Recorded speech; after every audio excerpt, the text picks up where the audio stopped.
Hello everybody, John here, and today on To The Garage we're doing an XK8 show. So that's our occasional series of videos which are more magazine style and enable me to share a lot of the things that I've been sent in by you folks in terms of pictures, stories, articles, etc. And before we get straight into that, just want to share that if you were interested in or took part in the 2020 To The Garage photo competition and the calendar that came out of that as a prize for the winners and something you could buy. It is on sale on the website right now. There are only 150 of them in existence.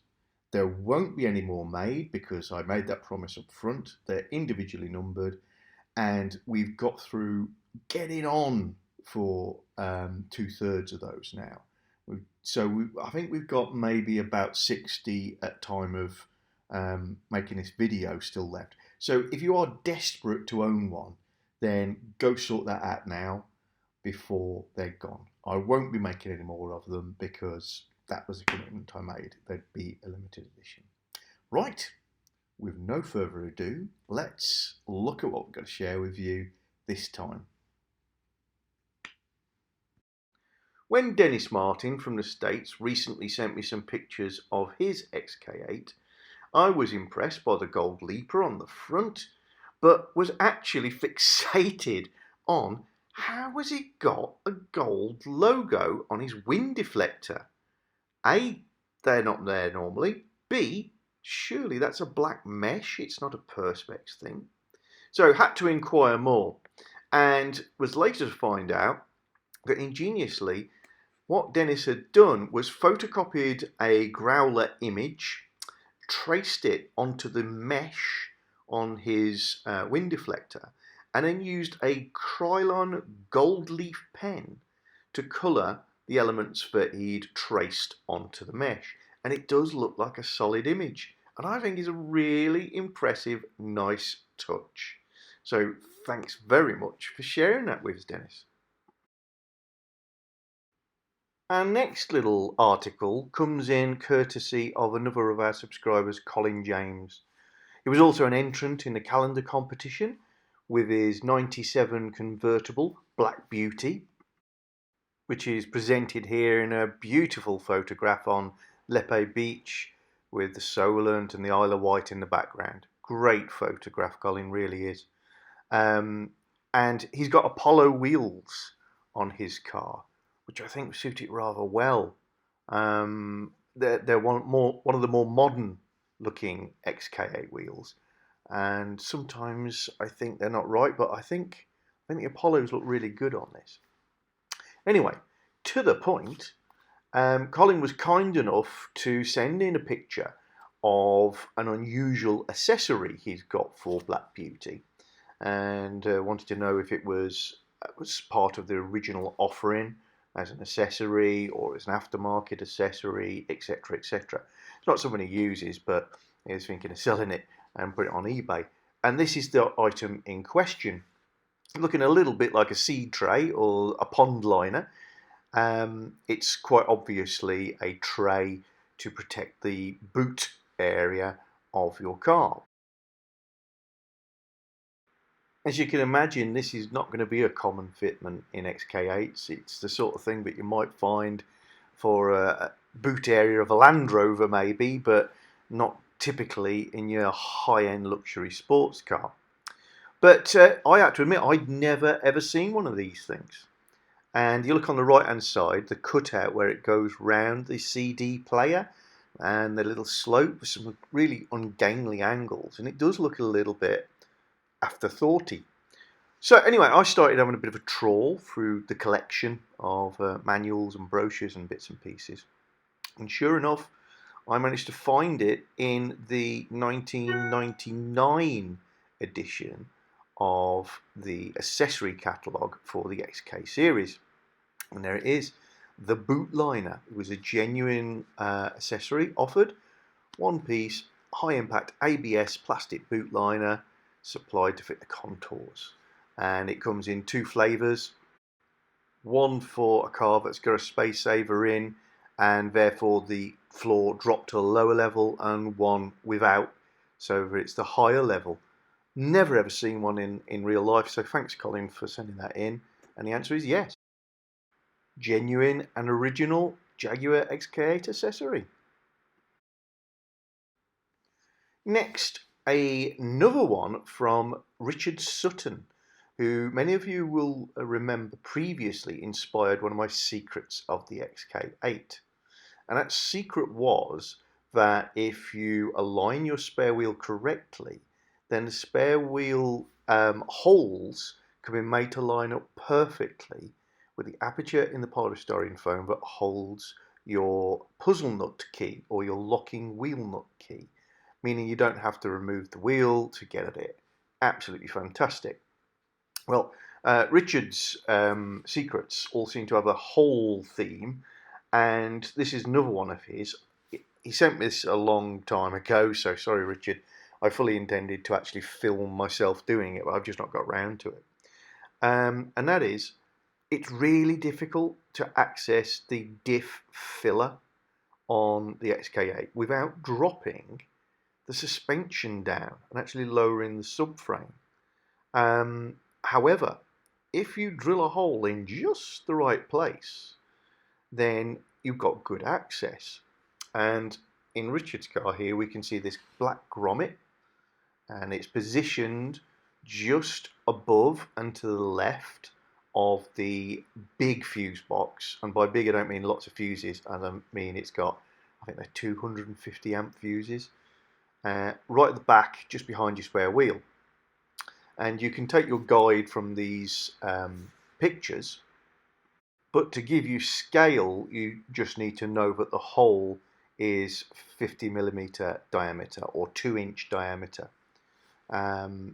Richard actually took the fuse box off and cable tied it out of the way whilst he was drilling this, but not strictly necessary. And yeah, it makes great access to the filler for the diff. Next, some more magnificent pictures from Brian and Cathy Neff. Brian and Cathy's car is the one on screen now and appears in our calendar as one of our 12 winning entries for 2020. Well, Brian and Cathy are not only regular subscribers, but regular contributors and senders of photos and stories to me. And they were kind enough to share these pictures of their sort of cars past and present, including this stunning 69 E-Type Coupe. Great looking car in a great colour. And thank you so much for sharing these images with us. I've said it before, you know, if I'm ever going to say that the XK8 is not the prettiest car, then I may have to concede it's the E-Type. Although I would not take the finance out of the equation. I would not want to swap my 8 for an E-Type. There's an undeniable beauty to the lines. It is magnificent. I've also got this 2004 XK8, although it's got an XKR grille on. And it's the second time in this show we're seeing Apollo wheels, but this time on a sort of contemporarily correct car, the later car. Yeah, I'm quite keen on those wheels. They're simple, they're clean, they suit it well. They've got a strong look about them. Classic interior, accessorised with the chrome shift change and chrome dial edges. And this rear shot showing off the twin exhausts and Arden badging. I have to compliment you guys on the very photogenic property in which you're privileged to live. It's an amazing backdrop for these photos and really makes the black cars pop. And then we come back to the XKR, which appeared in obviously the winning photos, one of the 12 that were selected for our calendar. And this Jag is the car they currently have.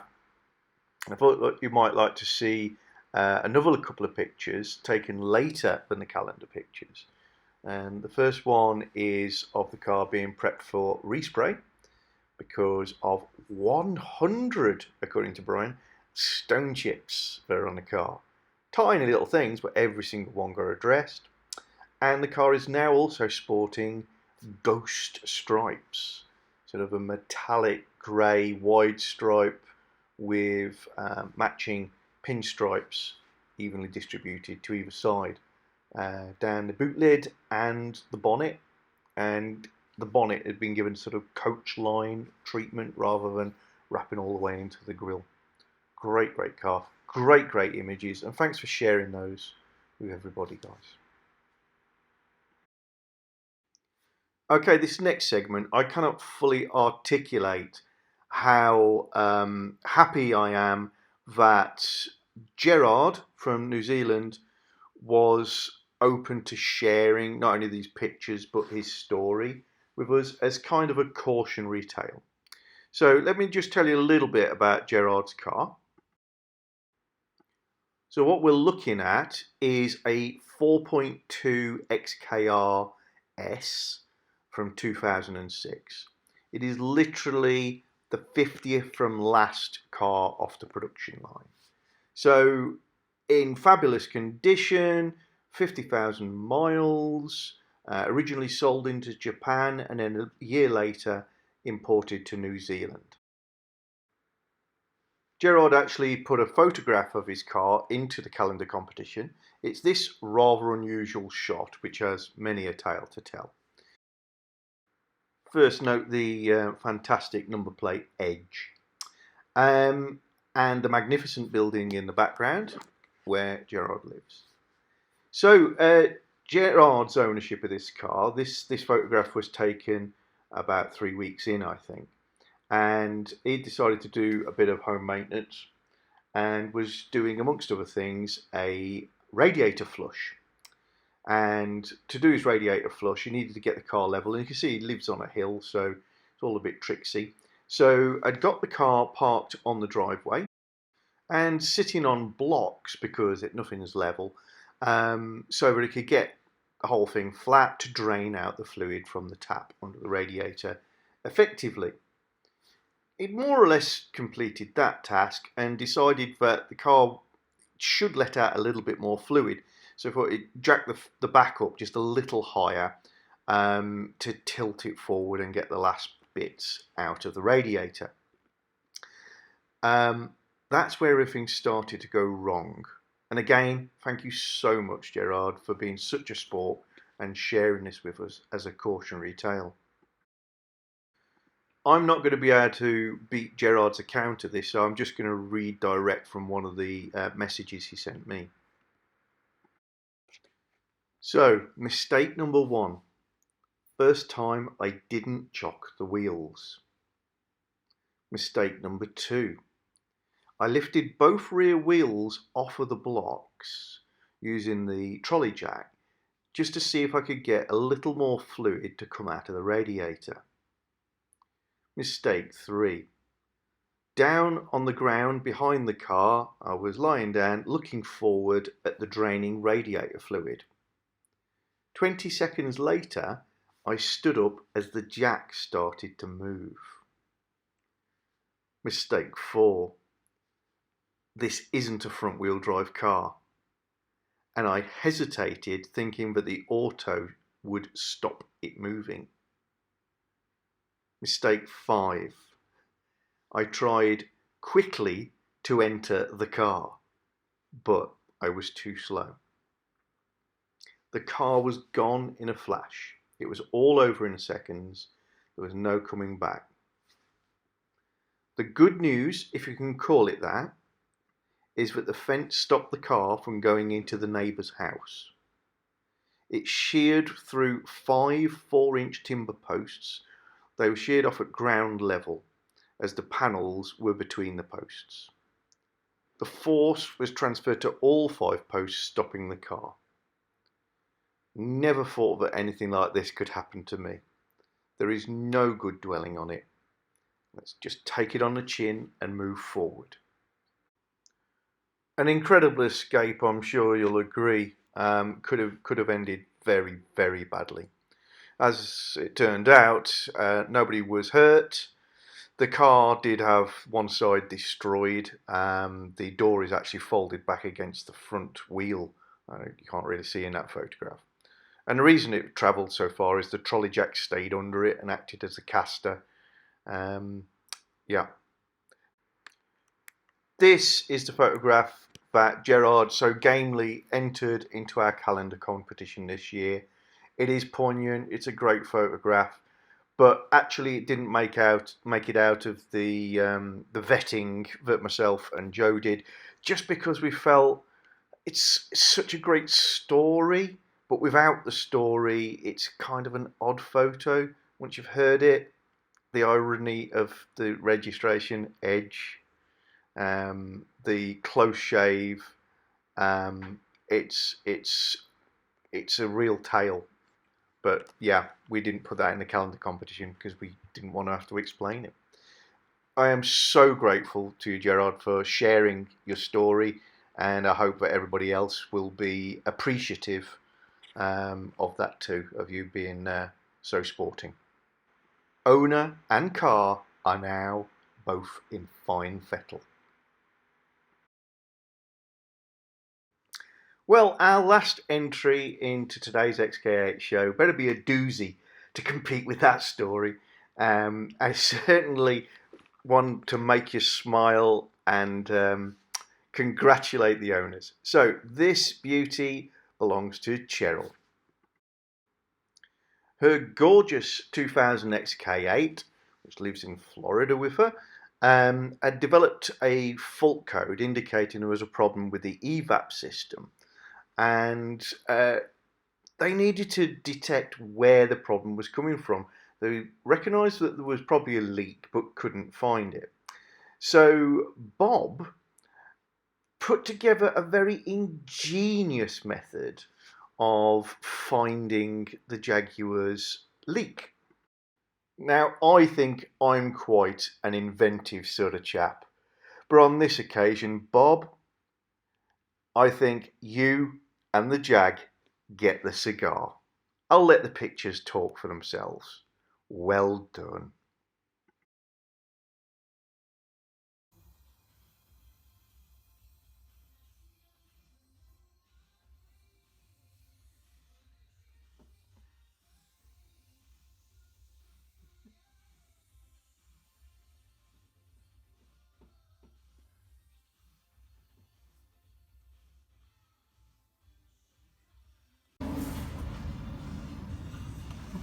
I think it's just the O-ring. I think there's an O-ring in there. Brilliant. Deep down, didn't we all just know that Jag smoked cigars? Right, guys, I'm off to go and buy some Cubans for my toolbox. And you guys look after yourselves, stay safe. Please subscribe, please share. I'm looking forward to your comments. And we'll see you again real soon on To The Garage.